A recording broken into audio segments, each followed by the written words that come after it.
Teaching is magic. To make the magic really work, though, we need to do more than just talk.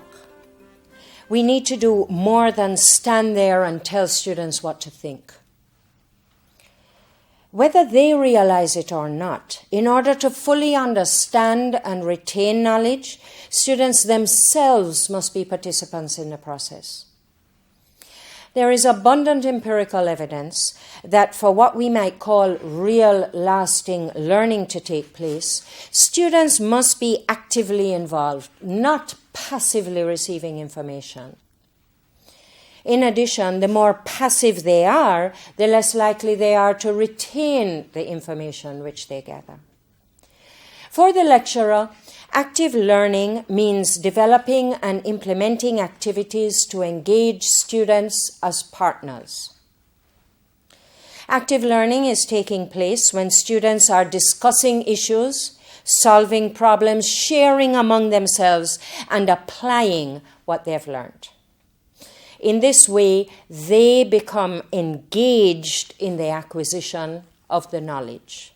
So, active learning is anything content-related that you have your students do that is not merely watching, listening, or taking notes.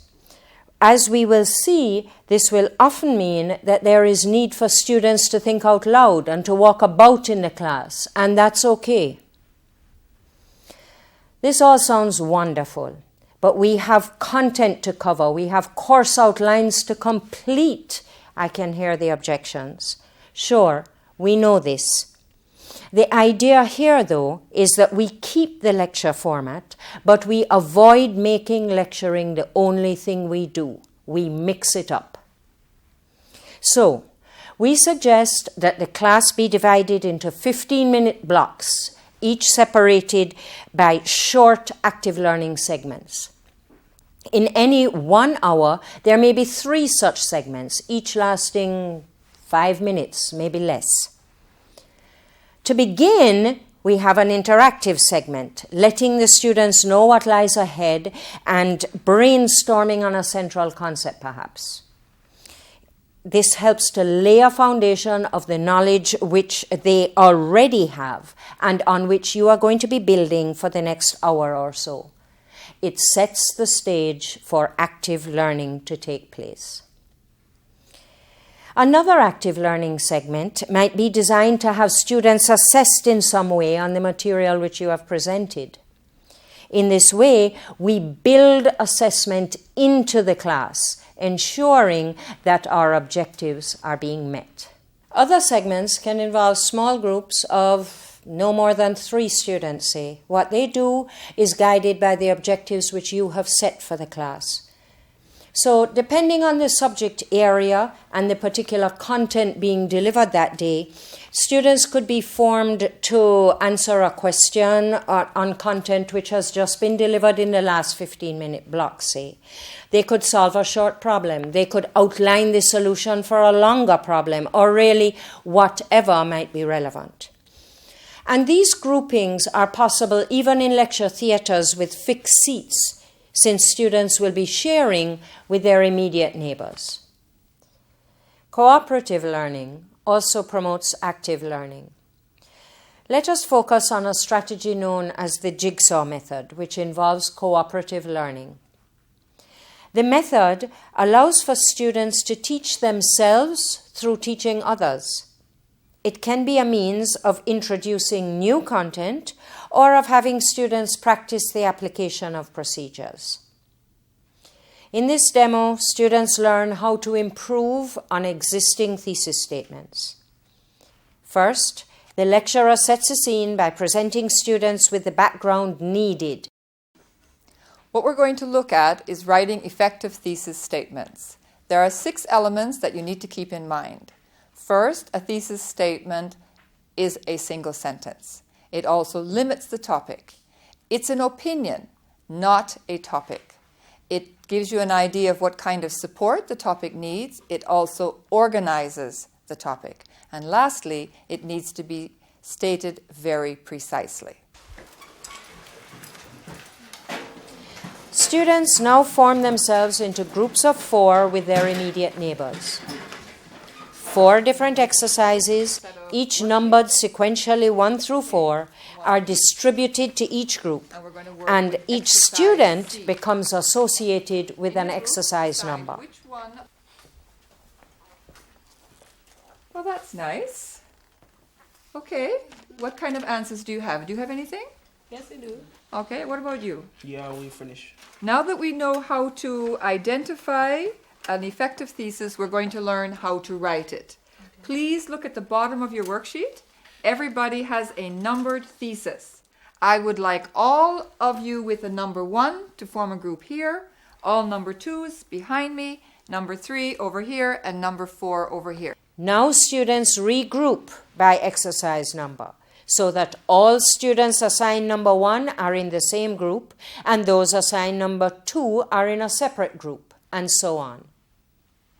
Each exercise group comes to an understanding of that exercise, thinks about it individually first perhaps, and then together as a group. They each prepare to give a 5-minute presentation on it and become experts on their thesis statement. They have done this through thinking and through sharing, brainstorming with others, picking it apart, and coming to terms together with how the statement might be improved. Note that during this time, the lecturer moves around from group to group, ensuring that understanding is taking place and guiding the thinking of the students.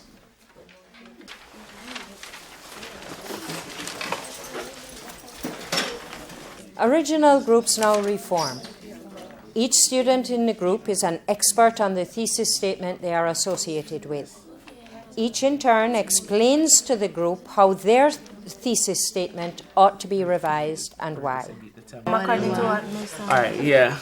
According to what Mrs. Alright, according to what Mrs. Newman said earlier, you see that we have a very broad statement here. There are words in there like media and minorities that are very broad. You have different facets of media, so I broke it down into television.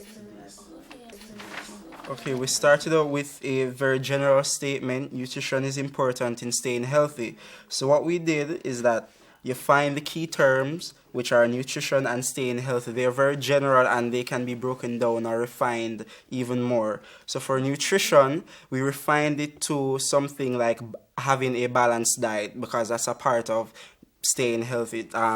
That's a part of nutrition and taking care of yourself. The session ends with a plenary, where problems are discussed and students, now familiar with all 4 thesis statements, are asked to suggest ways in which the statements might organize the essay. It is during the plenary that students are invited to make the links between components so as to view the topic as a whole and to reflect on what they have learned. We must point out that this method works in any subject area and with any topic that has between 3 and 5 components to it. The components can but need not be new knowledge for the students. They are often parts of one topic, with the plenary allowing for the coming together of all aspects, a piecing together of the puzzle.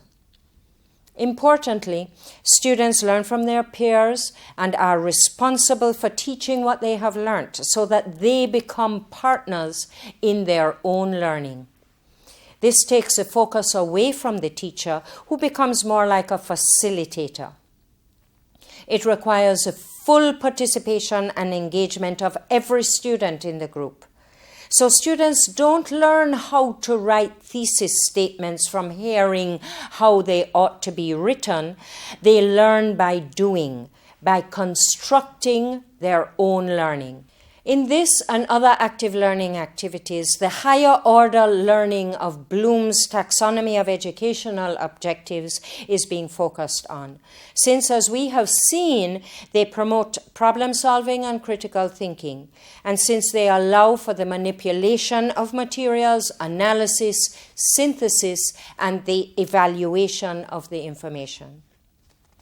Students will have experienced deep learning, both effective and long-lasting, and our role as facilitator will have been well executed. We invite you to try some of these active learning activities and to watch the magic unfold.